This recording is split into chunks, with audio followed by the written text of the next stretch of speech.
Good morning সবাইকে। সবাই কেমন আছো? আশা করি সবাই খুব ভালো আছো। আমি খুব ভালো আছি। আজকে আমি তোমাদের ভিডিওর মাধ্যমে দেখাবো গোপাল সোনার গুপ্তধন। তা দেখো, গোপাল সোনার গুপ্তধনই বলতে পারো, কারণ গোপাল সোনার আমি একটা ঘট রেখেছিলাম। সেই ঘটে পয়সা রাখতাম। কোথায় ঘুরতে গেলে, আমার বাবার বাড়িতে গেলেও বাবা 100 টাকা করে দিয়ে দিত।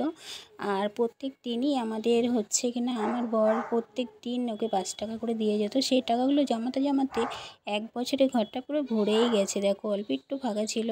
তো ছোটো মেয়ে, ছোটো ছেলে বলছে কি এই ঘরটাকে আজকে ভাঙবো। ছোটো মেয়ে বলছে আমি ঘর না ভেঙে বাড়ি যাব না। আমি বলছি তোদের দুষ্টুমি, ঠিক আছে করে নে।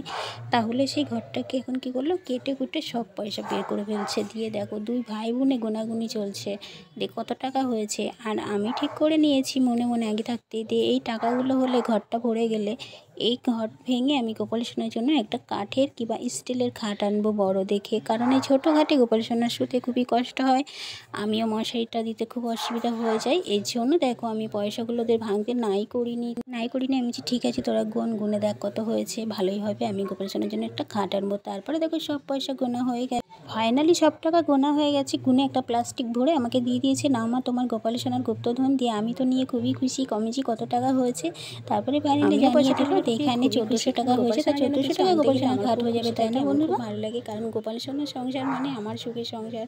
এই জন্য খুবই ভালো লাগে। তা ভিডিওটা কেমন লাগলো জানাতে ভুলো না। লাইক করো, আর নতুন চ্যানেলটাকে সাবস্ক্রাইব করো। দেখা হচ্ছে পরে ভিডিও।